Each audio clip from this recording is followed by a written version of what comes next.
This small 9 by 12 inch transparent watercolor of a yellow warbler was a lot of fun to work on. I'll walk you through the creation of this painting and discuss the steps I went through, the colors, brushes, and some of the techniques that I used. This gorgeous little yellow bird was a perfect subject for watercolor, so let's get rolling. It's always a good idea to start with the background, so I began by transferring my main lines to the watercolor paper and masking off those foreground areas with liquid Frisket. This way I could work on the background first. I pre-mixed a few greens for the background. The lightest was mostly lemon yellow and a little phthalo green. The mid-green was phthalo green, lemon yellow, yellow ochre, and a little cadmium red medium. And the darkest was phthalo green with a little cadmium red medium. I also mixed up a light purple gray with dioxazine purple, a touch of phthalo blue, and some yellow ochre. Pushing those grays in the cool color opposite of the yellows of the bird should really help them pop. I wanted a blurry faded background with a bit of atmospheric perspective, so I pre-wet the page, making sure it was evenly saturated. I usually wet, wait, and recheck the page a few times to make sure there are no drying spots or puddling. Once I'm satisfied that it's evenly wet, I tilt the page using a small block of wood. Starting mostly at the top, I move downward, allowing gravity to help pull the paint down the page. With the wet paper, the pigments should mix and soften as they settle in.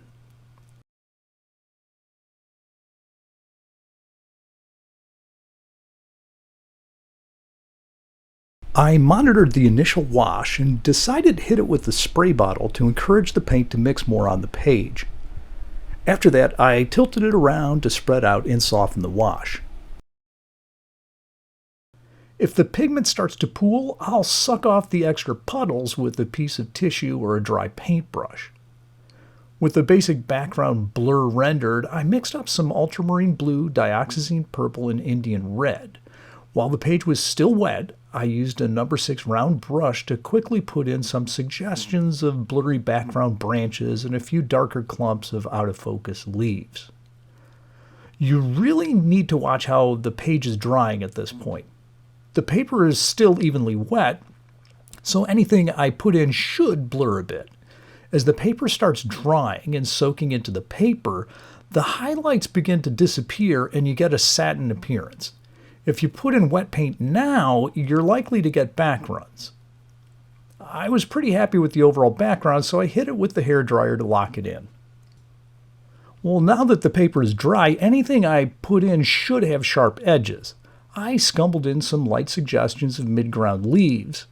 In areas where I wanted the edges softer, I'd brush in some additional water on the edges to soften it. I was trying to add some more saturated background areas with brighter yellow-orange colors so the bird will fit in with the scenery.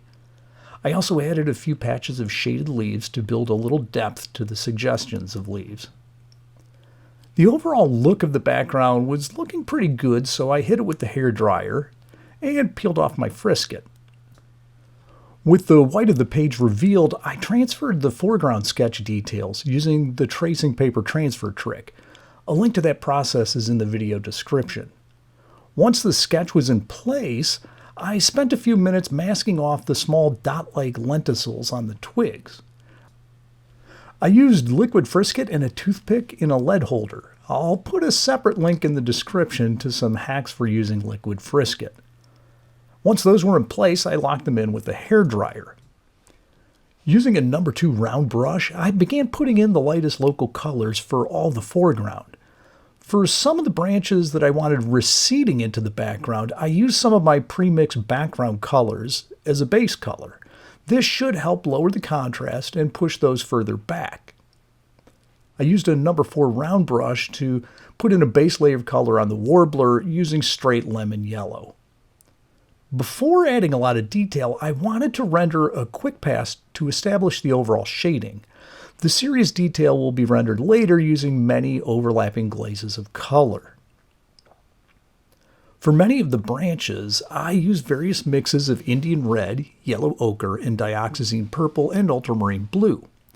Depending on your mix, you can end up with fairly neutral colors or push them in a warm or cool direction for lighting or shading. Basically, for the rest of the painting, I was applying many layers of color. You can see from my butcher's tray palette how transparent the first glazes were.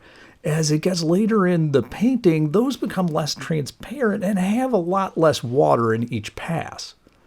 As all those little passes go in, it starts to build convincing textures as they overlap.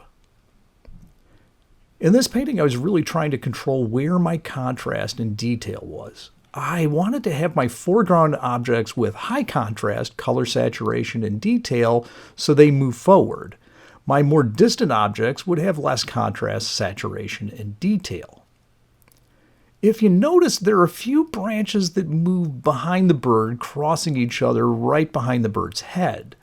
Compositionally, these would really be a problem, especially if they end up being an intense area of focus.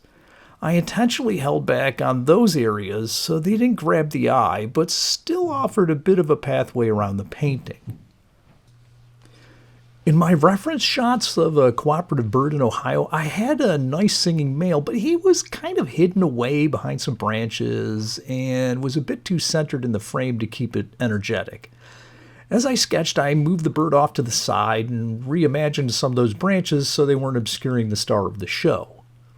When painting birds and other wildlife, there are a lot of problems to be aware of. Well, maybe problems is a bit too severe, maybe issues is a more neutral word. I'll hit a few highlights here. One issue is using literal color. As a grad student, I used to work in the bird division of the Museum of Zoology at the University of Michigan in the specimens lab processing incoming birds. One of the many things that I observed was that the colors of the individuals of a species tend to vary quite a bit. For example, some male Baltimore Orioles are much brighter than others. Well, this can be a question of how good their diet is or feather wear. Blacks may be worn and dirty, and whites may be dingy or stained by iron. Since I'm not painting a holotype specimen or doing a field guide where you want the most typical look and pose of a species, well, there's a lot of leeway on color. What's accurate has some wiggle room. Well, that being said, sometimes you do hear complaints about your color choices. Scientists are very literal people, and if, for example, you use a reflected blue for shading on a white belly, they will complain that it isn't gray. When painting a bird in its environment, those shadow colors are usually filled by your ambient light and reflections, which usually, and fortunately, have some color to them, and it's usually not neutral gray. I try to err on the side of making what I consider a good painting, not necessarily being completely literal. Well, another of these issues to be aware of when painting animals is what is termed adaptive countershading. It sounds more technical than it is. Have you ever noticed that many animals are lighter on the underside than the top? Well, that's all adaptive countershading is. Think of sparrows, rabbits, sharks, deer, or mice. There are countless examples where the animals have a darker top and a lighter below. And this general coloring is an adaptation so they can hide better. When lit from above, the shadow on their belly sort of matches their sunlit tops. Of course, this is how something as shockingly brilliant as a yellow warbler can at times be so frustratingly hard to see in its native habitat. When painting, this can be a bit problematic because if you're going to go to the trouble of painting the animal, you'd kind of like it to show up. Sometimes you want to manipulate your scene so you have the best of both worlds. In this painting, I tried to have the background fade away a bit, vignetting the bird. I purposely chose a light, cool purple-gray as the color opposite to the bird's yellow head so it popped off the page a bit more. On the left side of the page, I allowed the bird to edge back to the green foliage where it was a bit more cryptic. Another problem with the animal's counter shading is that it can also make the animals look a bit flatter.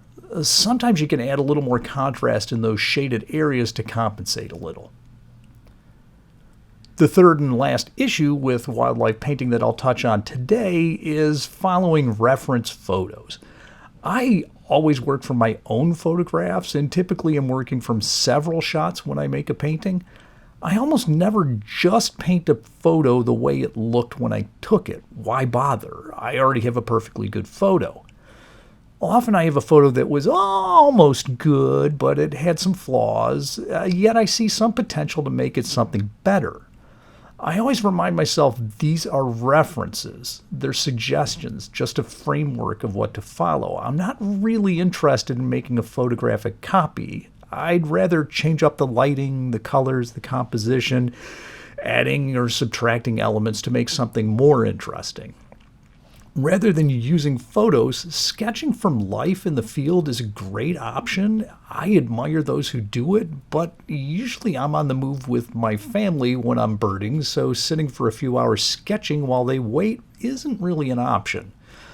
Some birds like warblers, they're just too fast really to work on in the wild, at least at the rate I sketch. Getting back to the specifics of this painting, you can see that I kept my initial wash colors in the well plate of my butcher's tray to pull from here and there. I use those occasionally to push back some of the branches in the background so they'd recede more. I also sampled some of those colors when mixing the olive for the bird's back. As I glazed in my branches, I kept introducing more and more warm colors using cadmium yellow pale, chrome orange, yellow ochre, and Indian red. I selectively added the darkest areas only to the closest branches using Indian red and phthalo blue, which makes a great purplish brown. I used that mix watered down for many of the shadow areas on the other branches. As I progressed, I tried to really hold back on the branches behind and near the bird's head so they weren't very contrasty or colorful. If those get too strong, they would look like the warbler had a stick coming straight out of its head. I just want enough detail to suggest some depth. You know, when I first was painting birds, I didn't like painting branches and foliage that much and did a lot of bird portraits. Compositionally, many of these early pieces ended up being a bird on a stick, which is pretty darn boring when I look back at them. Anymore, I really love doing branches and leaves and environments because they add so much depth and energy to a painting. There are a lot of opportunities for fun compositions when you include some other elements. I usually hold off on a lot of bird detail until later in the paintings because they just go in so quickly. With the basics in, I started layering glazes of lemon yellow and cadmium yellow to build the initial shading. The darker areas on the wings had some ultramarine blue and yellow ochre to bring in some olive tones. The reddish streaks on the breasts were done with Indian red, cadmium red medium, and alizarin crimson and dioxazine purple in the darkest shadows. For such a green and yellow painting, I actually used a lot of Indian red in the branches. Late in the painting, I decided the bird needed some more rounding out because it was looking a little flat. I washed in some ultramarine blue over the shadow areas on the belly, under the wings, and on the rump. I picked away adding more of those blues to some of the fluffy areas on the breast. With those changes, I felt it looked a lot more dimensional. After working around the painting and adding additional small details with darks to the leaves and the branches, I thought it was finished, signed it, and called it a day. Well, thanks so much for watching. I had a lot of fun painting this yellow warbler, which is one of my favorite local birds. I hope you get a chance to get out the watercolors soon.